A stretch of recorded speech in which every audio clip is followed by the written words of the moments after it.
제작기도 마치고 시작하겠습니다. 성부와 성자와 성령의 이름으로 아멘. 하늘에 계신 우리 아버지, 아버지의 이름이 거룩히 빛나시며 아버지의 나라가 오시며 아버지의 뜻이 하늘에서와 같이 땅에서도 이루어지소서. 오늘 저희에게 일용할 양식을 주시고 저희에게 잘못한 일을 저희가 용서하오니 저희 죄를 용서하시고 저희를 유혹에 빠지지 않게 하시고 악에서 구하소서.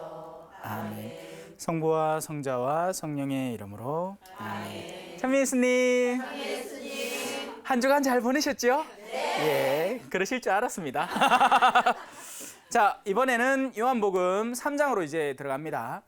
지금 이제 1장과 2장을 거쳐오면서 요한복음의 기본적인 관점이 하느님을 사랑하는 사람이 쓴 글이라는 거, 그리고 그 사랑을 너무 하다 보니 당연히 어떤 외적인 요소하고는 전혀 상관없는 정말 내면을 파고드는 요소들이 그 안에 산재해 있다는 것, 이제 감을 슬슬 잡아가실 겁니다. 그리고 무엇보다도 예수님이 사람을 바라보는 관점이 외적인 거하고는 전혀 상관없이 그 내면 안에 든 것을 바라보시고 그 내면 안에 든 것을 이미 알고 계신다는, 그래서 수많은 사람들이 이런 걸 하면 다른 사람은 모르겠지라고 생각하면서 살아가요. 맞습니다. 사람이라는 것은 속을 수 있고 우리가 그들 앞에 내비치지 않는 것은 속여질 수 있습니다. 하지만 그들이 잊고 있는 게 있죠. 절대로 하느님은 속일 수도 그분 앞에 무언가를 숨길 수도 없다는 것.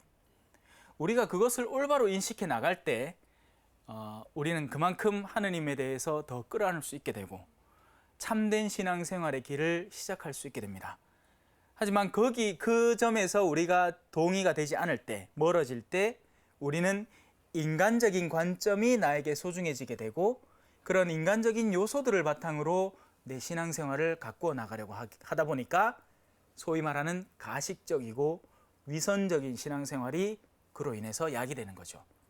하느님은 다 알고 계시는데, 하느님은 내 이미 속의 것을 다 알고 계시는데 그분은 없다고 간주를 해버린 채 눈에 보이는 사람들 앞에서만 짐짓 의로운 척을 하려고 드니 엉뚱한 신앙생활이 시작이 되고 거기에 점점 익숙해져 나가다 보면 마음이 옛날에는 부들부들하던 살심장이, 아무도 보지 않던 데에서도 내가 한 잘못을 아파하던 그 살심장이, 그건 바로 하느님과 긴밀히 연계되어 있는 심장이죠. 근데 그분과 단절되기 시작하고 사람들의 시선을 의식하다 보니 돌심장이 되어가는 겁니다. 자, 그 와중에 니코데모라는 인물이 등장을 합니다. 이제 3장부터 또 재밌는 사건이 일어나요. 바리사이, 성경에서 많이 들어보셨죠? 네. 가식과 위선의 어떤 상징물과도 같은 존재들입니다. 그들은 율법을 엄격하게 지킨다는 자기 만족감에 사로잡혀서 나야말로 하느님을 아는 사람이지, 나는 이런 율법 하기도 따있고 나는 이런 율법 조항에 대해서 빠삭하니까 나는 하느님을 안다 라고 자부하던 사람인데, 실제로는 하느님의 사랑이나 혹은 이웃에 대한 자비, 애정, 관용 이런 것과는 전혀 상관없이 살아가는 위선적인 집단입니다. 하지만 다 그렇진 않겠죠. 다 그렇진 않아요. 그래서 그 와중에 한 명, 니코데모라는 사람이 예수님을 찾아옵니다. 그는 유다인들의 최고 의회 의원이었다. 어마어마하게 높은 집단의 일원이라는 거죠. 당연히 나이가 많겠어요, 적겠어요? 많습니다. 왜냐하면 세상 안에서 어떤 위치에 오르려면 정말 특별한 케이스가 아닌 다음에는 나이가 당연히 차야 그들 사이에 끼어들 수 있고, 또 거기서 열심히 로비도 하고 뭐도 해야 또 올라갈 수 있는 자리니까. 자, 그 사람이 예수님을 찾아오는데 밤이라는 특정한 시간을 고릅니다. 지금은 우리가 환하죠. 빛이라는 시간은, 이 빛이 밝으면 밝을수록 여러분은 저의 온갖 디테일함을 더 자세히 관찰할 수 있을 거예요. 하지만 어둠이 시작되면 어떻게 될까요? 안 보이겠죠. 안 보이면 제가 빤스를 입고 이걸 진행하더라도 여러분들은 모를 거예요. 그냥 제 목소리만 들릴 테니까. 어둠이라는 영역은 상당히 많은 것을 가리워줍니다. 그래서 강도들은 어둠 속에서 활동을 하고, 뭔 도둑질을 하든지 나쁜 짓을 저지를 때는 어둠이 유리합니다. 보여지지 않아야 되기 때문이죠. 이 니코데모라는 사람도 예수님을 찾아오는데 낮이 아니고 밤에 찾아옵니다. 뭔가를 숨겨야 하는 것이죠. 뭐겠어요? 자기 위신. 지금 이 예수라는 작자는 사회적으로 굉장히 나름의 이 유다 의회 안에서는 문제가 되는 인물인데, 내가 그 최고의 의원으로서 이 예수를 찾아가는 걸 다른 누가 본다면 어머나 이러지 마세요가 되는 거죠. 큰일 나는 게야. 자, 그래서 그는 밤에 예수님께 몰래 찾아옵니다. 그래서 고에서도 어두운 거예요. 그죠? 신부님이 뻔하게 쳐다보면서 이랬으면 내가 아이고 그래, 어두운 곳에 있는 겁니다. 스승님, 저희는 스승님이, 자, 이 스승님이라는 명칭, 앞서 요한의 제자들이 예수님을 부르던 첫 번째 호칭이죠. 그러니 이 유다 최고의 의원인 니코데모도 예수님에 대한 기본적인 생각이 아직은 메시아까지는 아니더라 라는 것을 생각해 볼 수 있는 여지가 있죠. 여러분이 부르는 호칭이 그 사람에 대한 존중감, 내적인 영역, 여러분의 내적인 영역을 드러냅니다. 남편아 하는 거하고 이 삼식이 하는 거는 완전히 다른 거예요. 여보 하는 거하고 야 하는 거는 완전히 다른 겁니다. 그건 완전히 달라요. 한 단어는 그래도 기본적인 존중감 안에서 표현되는 것이고, 다른 한 단어는 저놈의 새끼를 다 먹는 인간으로 표현이 되는 거죠. 뭐 많이 한다 그죠? 스승님, 저희는 스승님이 하느님에게서 오신 스승님이심을 알고 있습니다. 하느님께서 함께 계시지 않으면 지금 당신께서 일으키시는 그러한 표징들을 아무도 일으킬 수 없기 때문입니다. 모르는 일이에요. 하지만 니코데모라는 이 작자라 하기엔 좀 그렇다. 그래도 그 와중에는 예수님을 찾아왔으니까. 예. 니코데모라는 이 사람은 예수님을 일찍부터 관찰해 왔을 겁니다. 자기가 직접 봤거나 그 표징들을.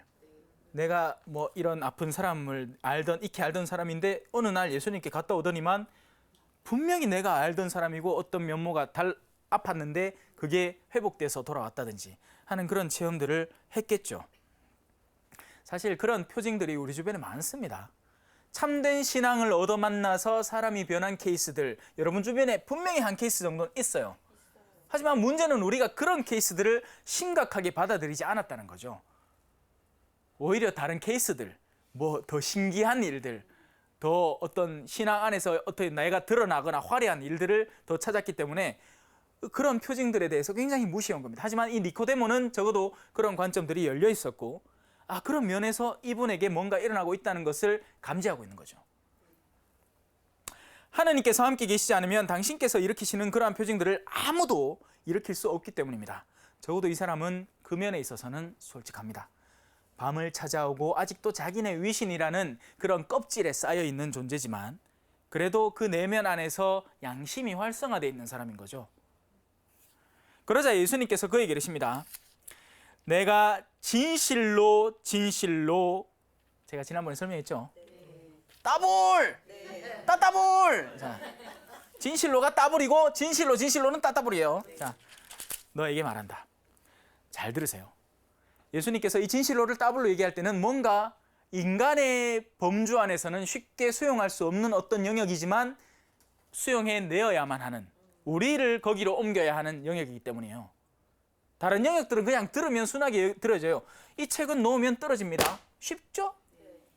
누구나 다 아는 얘기예요. 중력이라는 게 있고, 그죠? 뭐 과학자들은 중력이 뭐 몇 분에 뭐는 뭐 해갖고 곱하기 하고 막 그렇게 하겠지만 우린 그냥 다 아는 사실이야. 예수님은 어떤 얘기를 하실까요? 누구든지 위로부터 태어나지 않으면 하느님의 나라를 볼 수 없다. 무슨 말일까요? 엄마가 알을 놓을 때 이렇게 놔야 되나 봐. 뿌직 하면 아이가 위에서부터 푹 내려와. 그럼 위로부터 태어났네. 됐죠? 그거 아닌가 아니까 하는 얘기예요. 위로부터 태어난다는 개념 자체에 대해서 우리는 생각을 바꿔야 되는 거죠. 제가 지금까지 해왔던 요한복음의 내적인 설명으로 그것을 이해해야 하는 겁니다. 위로부터 태어남에 대해서. 이 니코데모는 멍청하게 왜? 아직 찌들어 있으니까. 아직 세상이라는 영역 안에 찌들어 있고 어떤 새로운 가르침에 대해서 수용할 능력 자체가 굉장히 부족한 거예요. 최고의회 의원인데, 유다인들의 최고의회 의원인데 그 능력이 없는 거예요. 자, 니코데모가 예수님께 말합니다. 아이, 내 맨키로 이래 늙은 사람이 어째 다시 태어날 수 있습니까? 어머니 뱃속에 다시 들어갔다가 다시 하고 태어날 수는 없는 노릇 아닙니까? 다시 태어난다 하니까 그야말로 다시 태어나는 걸 상상하는 거죠. 아직도 수많은 사람들이 그렇게 생각을 합니다. 다시 태어난다는 것에 대해서 뭔가 외적인 사건이 다시 획기적으로 변해서 다시 태어난다고 생각을 하는 거예요. 아니요, 사람은 지금 있는 여러분의 그 자리 그대로 다시 태어날 수 있습니다. 베드로는 어부였는데 어부가 됐어요. 옛날에는 괴기 잡는 어부. 에헤라디야 바람 분다, 이건 고기잡이 노래 아닌가? 하여튼 어기야 디어라 하는 그 어부에서 이제는 똑같이 어기야 디어라 하는데 거기 딸려오는 게 사람인 거죠. 그럼 사람을 실제로 잡나? 그게 아니죠. 사람들의 마음을 잡는 겁니다. 뭐 하라고? 예수님께 다가가라고. 예수님께서 대답을 하십니다. 자, 진실로 많이 나온다. 내가 진실로 너에게 말한다. 위로부터 태어나야 한다는 내용도 진실로 안에 포함된 내용이고, 이제 또 새로운 진실로가 나옵니다. 누구든지 물과 성령으로 태어나지 않으면 하느님 나라에 들어갈 수 없다라고 선언을 해버리세요. 어머야, 큰일 났다. 그럼 물과 성령으로 태어나야 돼요. 물이라는 건 대충 감이라도 잡을 것 같아. 뭐겠어요? 물? 그렇죠. 여러분이 상상하시는 그겁니다. 그런데 그 범주를 넘어서는 어떤 영역입니다. 세례는 뭐죠? 성당 가갖고 신부님 예비자 교리반 등록하려고요. 아, 그래요? 오늘부터 짧게는 3개월, 길게는 6개월, 더 길게는 1년까지 예비자 교리가 지속되는데 먼저 등록 신청비 내시고 등록하시고 교제 받아 가시고. 이게 교회에서 하는 세례입니다. 맞습니까? 틀립니까? 단적인 예를 들게요. 아이고, 예비자를 받아들인다 걔가 왔는데요. 수녀님이 딱 나옵니다. 네. 아이고, 어르신 오셨어요? 요 교재 요거.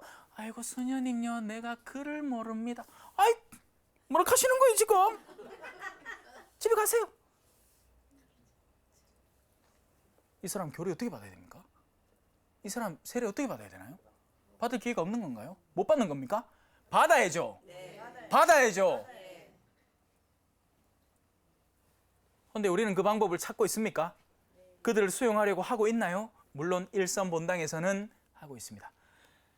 저마다 그런 분들을 초대해 오신 분들은 당연히 그런 분들이 그런 상황인 줄 알고 신부님께 애써 삼가해 가면서 신부님 만나기가 좀 힘드나 그죠? 신부님 만나기가 하늘의 별, 하늘의 별 따기 하는 거 그거 비슷해. 여러분들은 좀 행운이죠, 그죠? 요래 가깝게 보잖아 저를. 네? 자주 친하게 지내시더. 자, 신부님께 겨우 데려갖고 삼가하면서 이런 분이 계신데요 좀 하는데 가면 큰일 나는 거예요. 네. 자, 물과 성령으로 다시 태어난다는 것에 대해서 올바로 이해를 해봅시다. 무조건 교회 안에 들어와서 세례를 받는다고 물로 태어나는 게 아니에요, 여러분. 지금까지는 그럴 줄 알았는데. 요즘 한창 유행하는 이교 종교가 이단이 와갖고 보자, 천주교 신자들 팀이 야닥하던데 내요 몰래 들어가갖고 똑똑하게 해가 배아가 저 고위층 조인 신부님하고 친교를 딱 맺은 다음에 청년들을 딱 규합해서 그때부터 내가 따로 모임방을 만들고 가르침을 시작을 해갖고 가들을 싹 우리 교로 끌어들여야지 하면서 들어올 수 있겠어요, 없겠어요? 있어요. 그럼 그 사람이 세례를 잘 받겠습니까, 못 받겠습니까? 누구보다도 잘 받을 거예요. 그럼 세례 받은 거 맞습니까? 자, 여기에서 성사의 의미가 이제 대두가 되는 겁니다. 성사는요, 사효성과 인효성이라는 게 있습니다. 그래서 사효성 안에서는 될 가능성이 존재를 하지만 이 사람의 근본 의도 자체가 글러먹었죠. 이 사람은 하느님을 만나기 위해서 온 것이 아니기 때문에 근본 의도 자체에 어긋남이 있기 때문에 이 성사는 하자가 있는 겁니다. 혼배도 마찬가지예요. 두 부부가 성인이 되어야 되고 그리고 온전한 자유의지의 동의 안에서 그것이 이루어져야 됩니다. 엄마가 야 여시가 약하면 안 되구나.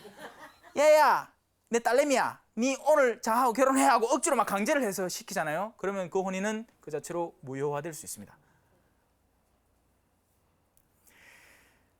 물로 태어난다는 것은 나의 옛날 삶과의 단절을 의미합니다. 그게 물로 태어남의 핵심이고 본질이에요. 그래서 세례자 요한은 물의 세례를 준 거예요.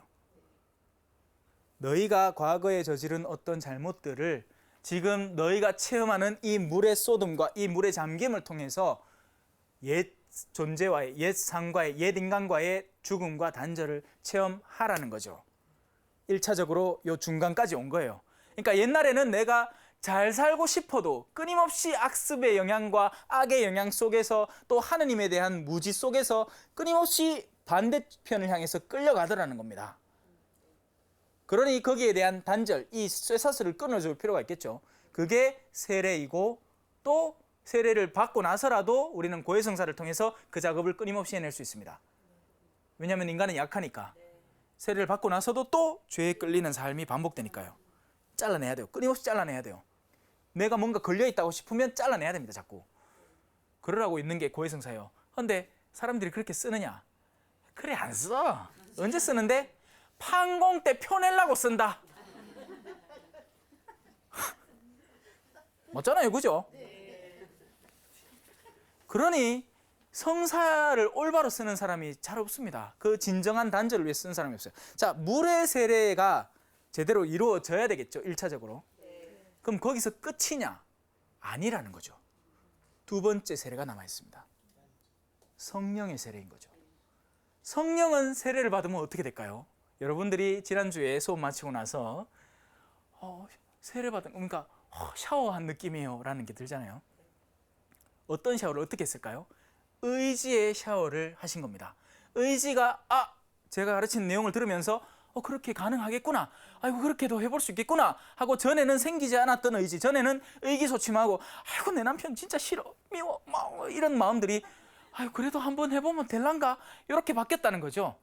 성령의 세례라는 것은 우리 의지가 선의 영역을 향해서 나아갈 수 있는 도약을 준비하는 세례입니다. 그래서 성령을 받으셔야 돼요. 근데 사람들이 요까지는 어떻게든 해. 교리를 들으면서 세례라는 것을 알고 원죄에서 끊기고 우리가 예전에 모르고 지었던 본죄, 하느님을 모르는 채 지었던 수많은 죄들에서 우리를 단절시킨다는 것을 배워서는 알아서 그 세례를 받고 나면 아이고 좀 깨빈하네 까진 되는데 선을 실천할 능력이 부족해지는 겁니다. 이 두 차원의 세례가 바로 물의 세례와 성령의 세례인 거죠. 그래서 그 두 개를 동시에 받아야 돼요. 한 개로는 부족한 거죠. 그리고 이것이 제대로 이루어지지 않으면 이 세례도 많이 미흡해지는 거고요. 옛날의 삶을 단절시키지 않으면 내가 풍선 안에 아무리 헬륨가스를 넣어놓더라도 그 풍선을 근본적으로 잡고 있는 이 줄을 끊지 않으면 그 안에 헬륨이 아무리 많이 들어있어도 그 풍선은 절대로 날지 못합니다. 끊어야 돼요. 누구든지 물과 성령으로 태어나지 않으면 하느님 나라에 들어갈 수 없다는 것, 이제는 대충 감을 잡으셨을 겁니다. 예수님께서 진실로를 따블로 하시면서 우리에게 가르친 내용, 우리는 죄에서 단절되어야 하고 그리고 선으로 향하는 의지의 세례를 받아야 됩니다. 자, 이것이 교계 제도 안에서는 당연히 세례라는 영역과 견진이라는 영역으로 눈에 드러나는 표지로 이루어져요. 하지만 실제 세례와 견진이 제가 아까 노약한 할머니의 비유를 들어서 말했지만 많은 경우에는 그냥 형식적이고 어떤 율법적으로만 치루어지는 경우가 많습니다. 그래서 내면의 변화가 중요한 거죠. 그리고 심지어는 세례와 견진을 받더라도 아무 변화가 없는 사람이 있을 수도 있어요. 저는 태어나면서 소위 말하는 태중교우고 고등학교 때 견진을 받았죠. 하지만 우리 다 알다시피 견진은 어떻게 받습니까? 한 3일 강의 참석하고 나면 알아서 줘. 주교님 온다 한 날짜 맞춰가지고. 원래 견진이라는 건 단단하게 만든다, 굳건하게 만든다, 어른이 된다는 의미, 영적인 어른이 된다는 의미입니다. 그 말은 뭐냐? 애는 어떤데? 엄마 오늘 어디 가? 피자 사와. 이렇게 하는 게 애잖아요. 수동적이고 피동적이고 그냥 늘 누군가가 나를 이끌어주기만 기다리는 그런 존재가 아이입니다. 신앙으로 갓 태어난 사람은 영적인 어린아이와 같아요. 그 나이가 어떻든지 상관이 없이 나이가 60이 돼도 이제가 세례를 받고 신앙에 돌입을 했으면 아직 어린이와 같은 존재인 거죠. 영혼이. 왜냐하면 선을 실천하기까지는 많은 도전이 남아있으니까요. 견진을 받는다는 의미는 그 영혼이 성숙했다는 겁니다. 그동안의 여러 가지 삶의 과정을 통해서 부딪히고 싸우면서 그러니까 본당의 봉사활동을 거치면서 그 무슨 구역장과의 그런 부딪힘이 있고 아니면 동료와의 부딪힘이 있어가면서 그런 부딪힘을 신앙적으로 극복해내려고 하고 하면서 내공이 단단히 쌓였다는 거죠. 원래는 그렇게 했을 때 견진을 받으면 제일 좋겠지만 그게 가능할까요? 안 가능할까요? 불가능합니다. 그래서 기회 있을 때 받으세요. 일단 땡겨 놓으세요. 왜? 사효성이라는 게 존재를 하니까요. 모든 성사에는 잉여성 그 앞에 사효성, 일 그 자체로 벌어지는 은총의 효과가 존재를 합니다. 그러니 기회 될 때 받으세요. 고해성사를 받을 때 제일 좋은 기회는 언제다?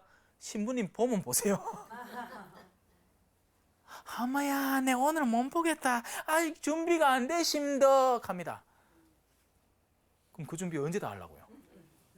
죽기 전에는 하려나? 절대 못 합니다. 기회 있을 때 봐야 돼요. 우리가 세상이 언제 어떻게 변할지 알고.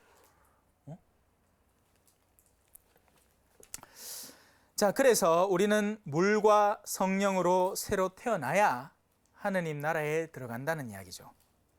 이게 여러 가지 것들을 여기에 빗대서 동시다발적으로 또 설명할 수 있어요. 하느님 나라는 어떤 곳이냐는 거죠. 하느님 나라는 어떤 곳인데? 하느님 나라는 체크리스트 쫙 만들어가지고 도표 만들어가지고 1번 체크, 매주일 미사 체크, 판공성사 체크, 이거 다 채우면 들어가나? 그거 보이소 됐지요? 주님 한다고 하늘나라에 들어가는 것이 아니다. 주님 제가 당신과 같이 밥을 나누어 먹고 당신의 집에서 주랑에서 거닐고 하지 않았습니까? 나는 너희를 모른다. 내게서 물러 들어가라. 이 악을 일삼는 자들아. 왜냐하면 이 사람은 자기 딴에는 선의 체크리스트를 만들고 선을 한다고 생각을 했는데 오히려 그 안에 자신의 교만이 있었던 거죠. 선과 악에 대한 근본 방향성 자체에 대한 이해가 없이 외적인 것만 채우려고 들었던 사람인 겁니다. 하느님 나라는 어떤 나라죠? 너무 간단해요. 풍선에 헬륨을 채우면 어디로 간다? 위로 갑니다. 그게 하늘나라 가는 방법이에요. 반대로 풍선에 물을 채우면 어떻게 될까요? 바닥으로 떨어지겠죠. 그게 지옥 가는 방법입니다. 풍선은 우리 인간의 영혼을 말해요. 그리고 헬륨이라는 것은 선, 사랑, 믿음, 진리, 희망 등등등등등등등 이런 것을 막는 법은 없습니다 하고 갈라티아 5장에 나와 있죠. 인내, 친절, 온유 그런 거 다 집어넣으세요. 그러면 자동으로 내가 가벼워져요. 반대로 시기, 증오, 원한, 탐욕, 이기심, 교만 이런 것들이 차면 찰수록 무거워져. 내 똥배 맹켜. 무거워. 몸은 좀 무거울 수 있어요. 걱정 마세요. 토마스 아퀴나스 성인은 배가 얼마나 나왔는지 책상을 둥그렇게 깎았대. 그래, 공부를 얼마나 책을 많이 받겠습니까? 그래 책상에 늘 앉아 있는데 또 먹기는 또 많이 드시는가 봐. 근데 성인이잖아요. 그러니까 똥배하고 성인은 상관없습니다. 제가 말하는 체험은 영적인 체험을 말하는 거죠. 그 안에 어떤 영적인 가르침을 집어넣는가, 그리고 그 안에 어떤 영적인 더러움을 집어넣는가에 따라서 영혼의 무게가 정해지게 되고, 가벼워진 영혼은 줄만 끊으면 위로 올라갑니다. 무거워진 영혼은 줄만 끊으면 떨어지겠죠. 그러니 하느님은 그 줄을 쥐고 계세요. 아무리 올라가고 싶어도 하느님이 줄을 놓지 않으면 올라갈 수 없습니다. 아무리 지옥에 떨어질 법한 영혼이라도 하느님의 당신의 자비로 줄을 쥐고 계시면 아직은 기회가 있어요. 그러니 이제 하느님의 마음을 아시겠습니까? 양측으로 다 뭔가를 준비시켜 주는 거예요. 뭘까요? 위로 올라가는 영혼요, 좋습니다. 지금 당장 놓아도 올라가요. 하지만 당신의 쥐고 계심으로써 그 안에 더한 영적인 좋은 것들이 찹니다. 금이 더 순수해지는 거죠. 영혼이 더 순수해지는 거예요. 더 위로, 더 높은 곳으로 올라갈 수 있고 더 많은 이들을 품어 안을 수 있는 내면을 지니게 되는 겁니다. 반대로 밑으로 내려가는 영혼, 아무리 무거워도 하느님이 쥐고 계신 동안 그 무거움의 요소들을 정말 참된 회개를 통해서 꺼낸다면 다시 그 안에 아름다운 것들을 품고 위로 올라갈 준비가 되게 됩니다. 자, 그래서 우리는 빨리빨리 물로 세례를 받아야 되고 얼른 성령으로 세례를 받아야 됩니다. 그건 똑딱똑딱 흘러가는 시간이 아니라고 했죠. 그건 때입니다. 그리고 그 때가 왔습니다. 언제? 지금. 어디? 여기. 자, 육에서 태어난 것은 육이고 영에서 태어난 것은 영이다. 너희는 위로부터 태어나야 한다고 내가 말하였다고 놀라지 마라. 바람은 불고 싶은 대로 분다. 너는 그 소리를 들어도 어디에서와 어디로 가는지 모른다. 예수님은 이 영적인 가르침에 대해서 우리에게 끊임없이 상기시켜 주십니다.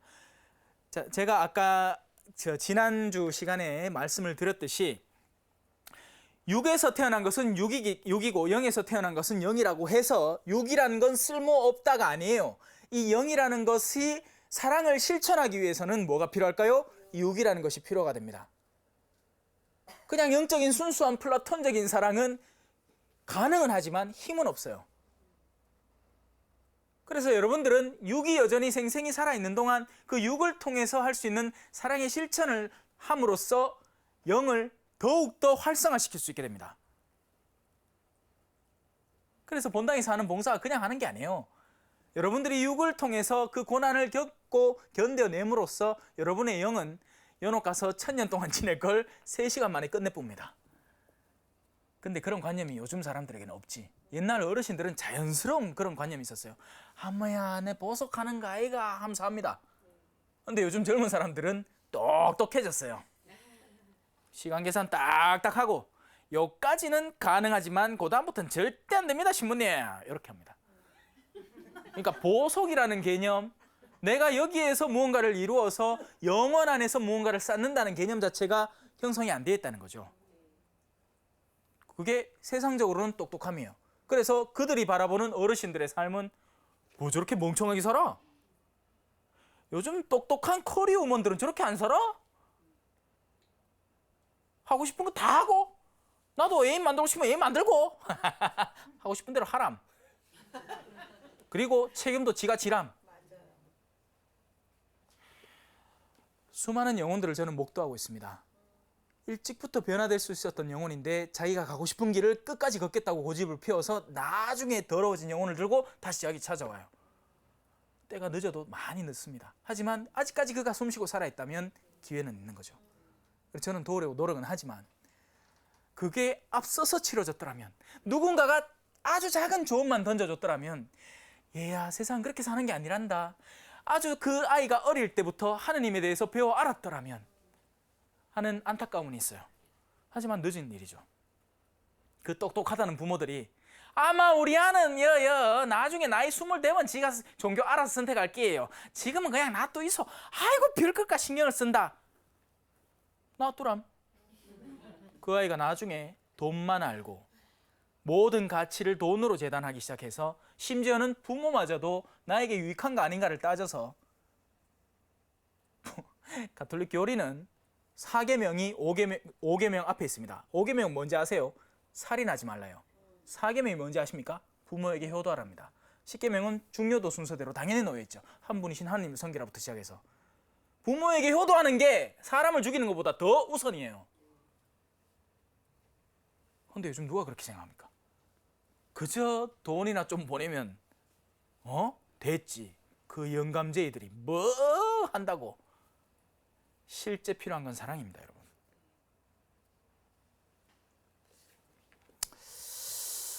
자, 바람은 불고 싶은 대로 분다. 너는 그 소리를 들어도 어디에서와 어디로 가는지 모른다. 영에서 태어난 이도 다 이와 같다. 우리가 이 영혼이라는 풍선에 뚜껑을 열어둘 필요가 있습니다. 제 옷은 지금 나름 여름 옷이에요. 그래서 바람이 잘 통합니다.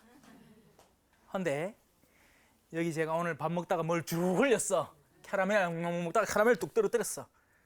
그럼 그때부터 막히기 시작하겠죠. 그러면 바람을 불어도 안으로 들어올까요? 안 들어올까요? 안 들어옵니다. 영은 우리 안에 들어오고 싶을 때 영은 우리 안에 들어오고 싶을 때 들어와야 하고, 그리고 당신이 떠나고 우리가 우리 고유의 상태로 머물고 싶을 때 떠날 수 있는 존재여야 됩니다. 그런데 우리가 죄악과 이기심이라는 캐러멜로 우리를 뒤덮기 시작할 때 영은 더 이상 들어오지 못합니다.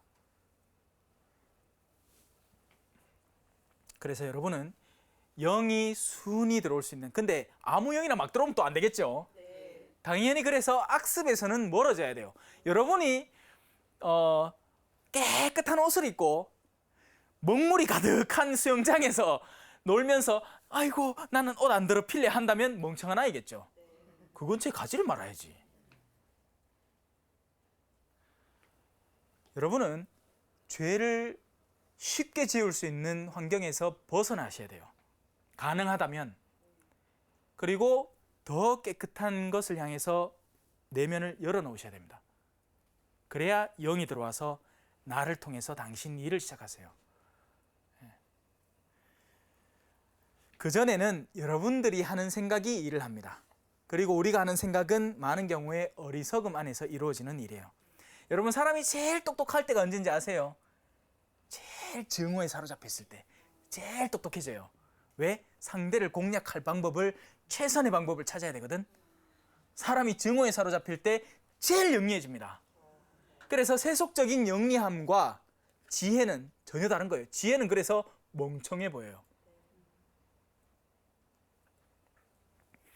자, 이 정도 하고 넘어갑시다. 니코데모가 예수님께 이제 묻습니다. 예수님은 위로부터 오는 지혜를 전해줬는데 문제는 니코데모라는 그릇이 유다인의 최고의회 의원이라는 외적 타이틀은 어마어마하게 거창한 걸 달아놨는데 실제 영혼의 그릇이 어마네! 엄마야! 그거 뭐 담겠나 싶어. 예수님은 도라함을 가면 안 되나? 드럼통을 들고 지금 은총을 쏟아주려고 준비를 하고 있는데 니코데모는 밤에 딴 사람 볼까 막 겁이 나갖고 쫄아든 마음 가지고 요만한 그 콜라 뚜껑 하나 딱 들고 와갖고 주이소 하고 있는 거예요. 그래 예수님이 진실로 하면서 한번 쫙 부어더니만 아니 사람이 어떻게 다시 태어납니까? 하고 묻고 앉았어. 그래 또 한 번 더 부어줬더니만 아니 그러면 하고 이제 두 번째 묻습니다. 그런 일이 어떻게 이루어질 수 있습니까? 하자 예수님께서 그에게 이제 대답을 또 해줍니다. 예수님은 진짜 친절해요. 그가 그릇이 적든 크든 상관없이 원하면 부어주십니다. 원하는 누구에게라도요. 그게 예수님의 마음이에요. 우리 인간은 재단을 하죠.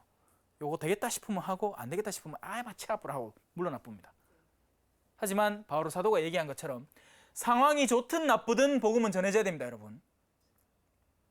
복음을 전하는 상황이 늘 좋다고 착각하지 마세요. 다행히 지금은 여러분이 저를 들어줄 준비를 하고 앞에 딱 앉아 계셔. 하면서. 근데 여러분 제가 늘 이런 환경에서 복음을 전한다고 착각하지 마십시오. 어떤 때는 가면 청년들이 휴대폰 딱 들고 이렇게 하고 앉아. 또 어떤 때는 똑똑한 신자들이 뭐 나름 교수 뭐 이런 분들이겠지. 한번 해보소. 이렇게 하고 앉아. 말투가 저러면 안 되지. 저 내용은 저런 게 아닌데 사자성은 저렇게 쓰는 게 아닌데 별 희한한 걸 트집을 잡기 시작해요. 본질에 대해서는 이해를 전혀 안 한 채 제가 하는 부수적인 여러 가지 비유를 드는 요소들 하나하나에 걸려 넘어지는 거죠. 그러니 그 이해가 전혀 일어나지 않는 겁니다. 자, 예수님께서 그에게 대답을 하십니다. 너는 이스라엘의 스승이면서 그런 것도 모르느냐? 아마 지금 똑같은 말들을 예수님은 현 교회에 자기 나름대로는 위치를 차지하고 있다는 이들에게 똑같이 하고 계실 수도 있습니다.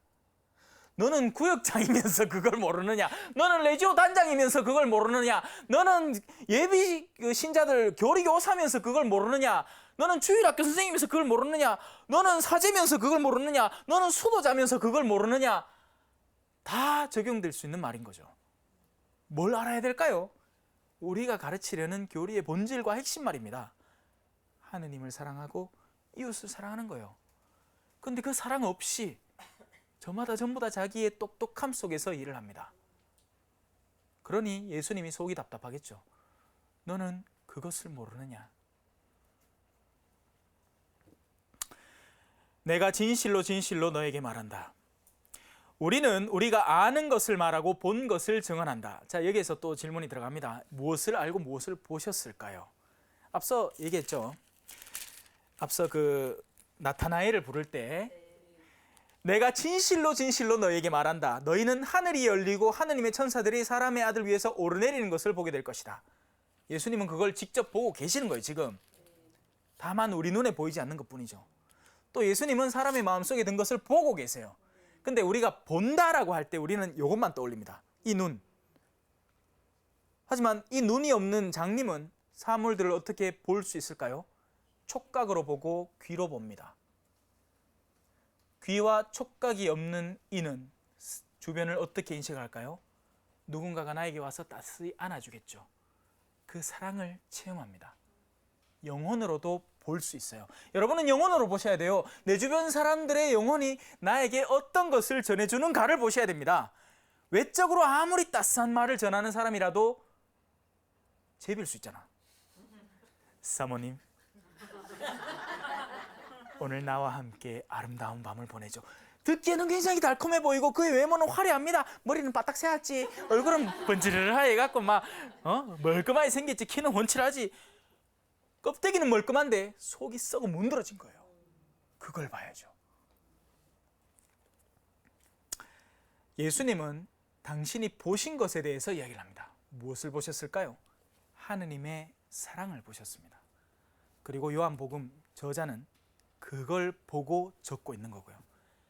근데 그걸 적어서 전하려니 당신이 본 걸 도저히 전할 말이 없네. 그래서 온통 비유로 적어 놓은 겁니다. 우리가 성령을 받아서 그걸 올바로 이해할 수 있게끔. 그러니 요한복음은 그냥 읽어보면 무슨 이런 복음이 있나 싶을 거예요. 왜냐하면 나중에 가면 더 심해져요. 이게 군중들이 하는 말과 예수님이 하는 말이 끊임없이 상충되고 부딪힙니다. 군중은 세상의 차원에서 이야기를 하고 예수님은 위에 있는 지혜를 전해주려고 노력을 하는데 그게 안 먹히는 거죠. 지금 니코데모하고 대화도 비슷해요. 사실 니코데모는 우리가 사실 인간적인 차원에서 세상 사람들이 할 만한 질문이에요. 솔직히 여러분 세례를 받으면 다시 태어납니다 하면 세상 사람들은 그거 어째 태어난단 말이고 어디 거짓말하노? 성경을 읽으면서도 세상 사람들은 그렇게 얘기를 합니다. 창세기 이거 완전 굴하네. 몇억만 년에 걸쳐서 이루어진 진화의 과정과 그 우주 생성의 과정을 7일 만에 하루에 한 개씩 창조했다고. 완전 거짓말이네. 당연히 이해가 안 되죠. 이해하려고 들질 않으니까요. 그러나 너희는 우리가 직접 보고 증언하는 그 증언을 받아들이지 않습니다. 여러분, 증언은 어떻게 받아들여지는 걸까요? 증언은 신뢰를 바탕으로 받아들여집니다. 만약에 여러분들이 중에 저를 처음 보고 제가 이런 사제 복장을 하고 있지 않는데 제가 남미 갔다 왔다는 얘기를 하면 아예 애시당초 의심을 하기 시작할 거예요. 구라치는 거 아이가? 거짓말하는 거 아이가? 신뢰를 바탕으로 증언이 수용됩니다. 여러분은 저를 사제로 알고 있고 제가 선교사라는 것에 대한 제 증언을 믿기 때문에 아이고 저 신부님이 말하는 거면 실제 갔다 왔겠지? 그걸 뒤통수 치는 게 요즘 이단이 사제 복장을 하고 교회에 들어와서 그죠? 젊은이들을 꼬시는 거예요. 예. 내 아는 신부님인데 가보자 하고 갔는데 우리 교구 신부님은 아닌데 복장은 신부님 복장을 하고 있고 신부님이라 카이 일단 믿고 들어가는 거지. 근데 가르치는 거는 이상한 걸 막 가르쳐. 알고 보니 신부님이 아니었던 거죠. 사람들이 예수님의 증언을 받아들이기까지는 이 신뢰 구축이 필요한데 이게 형성이 잘 안 되는 거예요. 당연히 안 되겠지. 여러분, 지금 예수님은 특수염 달고 있어요. 예수님은 코쟁이야. 지금이야 우리야 뭐 성화나 이런 것도 하도 많이 봐서 그렇지만, 우리 천주교가 처음에 우리 여기 전해질 때 사람들이 어떻게 느꼈겠습니까? 아니, 코쟁이 처음 보는 것만 해도 신기한데 그 사람 믿으래. 믿겠습니까? 네. 근데 우리 선비들은 믿었습니다. 왜 믿었을까요? 우리 선비들은 책을 통해서 그 진리의 가르침을 받아들였기 때문이죠. 코쟁이를 받아들인 게 아니에요. 실제 코쟁이를 못 받아들이겠다고 한 수많은 다른 선교지의 사람들이 있습니다. 따라다라라 다다라다다다다다 하면 코쟁이가 오면 그 그림에 나오는 대로 나무에 묶어갖고 폭포에 떨가 보내. 와, 미션. 근데 우리는 달랐던 거죠. 우리는 내적인 가르침으로 이 천주교를 수용을 했고, 근데 그 내적으로 받아들인 천주교가 지금은 껍데기화 돼버렸어. 많이 회개해야 됩니다, 우리. 자, 그러나 너희는 우리의 증언을 받아들이지 않는다. 왜냐하면 그 신뢰관계가 아직 구축되어 있지 않기 때문이죠. 하지만 그 신뢰는 어디서 어떻게 생겨나는 걸까요? 그 사람이 맺는 열매를 통해서 그를 분별해내면 됩니다. 하지만 예수님은 끊임없이 당신의 일을 드러내고 있겠죠. 길 가는 족족이 사람들에게 가르침을 전하고 피로를 마다하면서도 사람들을 가르치고, 때로는 자기들 점심 먹을 시간도 없이 찾아오는 사람들을 보살피고 끌어안고 보듬어 안고, 니 괜찮다, 걱정하지 마라, 니 이제 다 용서받았다, 이제 집에 가라 하고 또 밥먹으러 가는데 또 찾아와. 그럼 또 그 일을 하는 거예요. 그렇게 자신의 삶을 여실히 드러내고 있는데, 유다인들의 최고 집회, 바리사인들의 최고 집회는 그걸 받아들이지 않는 거죠. 그들이 바라는 건 어떤 거다? 네 어디 출시고, 네 교구 어디고, 네 공부는 어디서 했노? 로마에서 했나? 파리에서 했나? 이탈리아가 로마구나. 어디서 했노? 비블리 꿈에서 했나? 아무것도 없어. 아무것도 없어요. 저 아무것도 없어요. 저 대구 신학교에서 그냥 석사까지 했는데요. 석사도 성경한 게 아니고 윤리신학 했는데요. 그게 아니라는 거죠. 무엇을 보고 싶어 하느냐에 따라서 그 사람이 달라 보인다는 겁니다. 내가 세상 일을 말하여도 너희가 믿지 않는데, 하물며 하늘 일을 말하면 어찌 믿겠느냐? 니코데모야. 니코데모 맞나요? 맞죠? 니코데모야, 내가 벌써 너한테 진실로 따블로 해가지고 몇 가지 가르침을 줘봤는데 네가 그걸 도저히 못 받아들이는 거 내가 지금 목도하고 있다. 나는 그래도 네 영혼의 의지가 달라져서 그 안이 확장돼서 내가 가르치는 가르침의 10분의 1이라도 받아들이길 바랬는데, 내가 지금 그걸 애써 네가 들을 수 있는 가르침으로 변환시켜서 지상의 가르침으로 전하고 있는데도 네가 그걸 못 받아들이고 있는데, 하늘의 일을 본질적으로 이야기하면 정말 알아들을 수 있겠느냐라는 이야기를 하고 있는 거죠. 하늘에서 내려오니 곧 사람의 아들 말고는 하늘로 올라간 이가 없다. 모세가 광야에서 뱀을 들어올린 것처럼, 모세가 광야에서 언제 뱀을 들어올린지 아시죠? 네. 이스라엘 백성이 하나님한테 하도 투덜대니까, 야 불뱀 큐 해갖고 불뱀이 가지고 한 놈씩 다 물었어. 근데 물렸을 때는 당연히 죽는 거예요. 불뱀에게 물린 사람은 당연히 죽는 거예요. 근데 누구든지 구리뱀을 만들어 놓고 그걸 단지 쳐다보기만 해도 살아났습니다. 지금 그 일이 똑같이 반복되고 있습니다. 인간은 자신의 이기성과 탐욕 때문에 죄라는 것에 물립니다. 그리고 죄의 결과는 뭐겠어요? 죽음이에요. 죽음은 죄에서 나온 거예요. 하나님은 죽음을 만들지 않았어요. 인간이 자신의 자유의지를 죄로 씀으로써 죽음의 길이 열리기 시작한 거죠. 그런데 구리뱀이 등장을 합니다. 누가 구리뱀일까요? 지금 그렇죠. 예수 그리스도가 구리뱀입니다. 우리를 구원할 수 있는 유일한 이름, 예수 그리스도 말고는 아무 이름도 없어요. 예수 그리스도가 바로 그 구리뱀입니다. 뭐 하면 된다? 쳐다보기만 하면 돼요. 그런데 그 쳐다봄을 안 해. 성당에 나가는 게 쳐다봄이 아니에요. 선을 알고 선을 향해서 마음을 돌리고 그 선을 사랑하게 되고 그 선으로 나아가려고 결심하는 게 쳐다봄이에요. 영적인 쳐다봄이죠. 그냥 십자가 쳐다보고, 아이고 막 우리 아들 고3인데 우리 아들 고마 좀 붙여주지를 하고 십자가 앞만 쳐다봐봐야 그 십자가를 쳐다보는 게 아닙니다. 왜냐하면 그 자매는 자신의 십자가를 질 생각도 안 하고 있거든요. 하나님 그 자매에게 이렇게 얘기해. 야야, 이번에 네 아들은 떨어질 거다. 그래야 네가 지금 승승장구하고 달리고 있는 네 교만이 그제서야 꺾이고, 그래야 네가 참된 구원의 길을 걸을 테니까. 그래서 모세가 광야에서 뱀을 들어올린 것처럼 사람의 아들도 들어올려져야 하고, 믿는 사람은 누구든지 그 사람의 아들 안에서 영원한 생명을 얻게 하려고 하는 겁니다. 그런데 사람들은 이걸 믿지 않아요. 사람들은 여전히 자신의 눈에 맞는 표징을 찾아다니고 학식 있는 사람, 출신 배경이 좋은 사람, 외적으로 멀끔한 사람들을 찾아다닙니다. 그리고 우리는 우리 스스로 그런 기준들에 우리를 부합시키려고 애를 쓰고 있지, 실천적으로 하느님께서 나에게 원하시는 내 영혼의 자리에 대한 보살핌을 전혀 하고 있지 않아요. 머리는 꾸밀 줄 알지만 영혼은 꾸밀 줄 모르고, 옷은 새로 살 줄 알지만 영혼의 새 옷을 입힐 줄은 모르죠.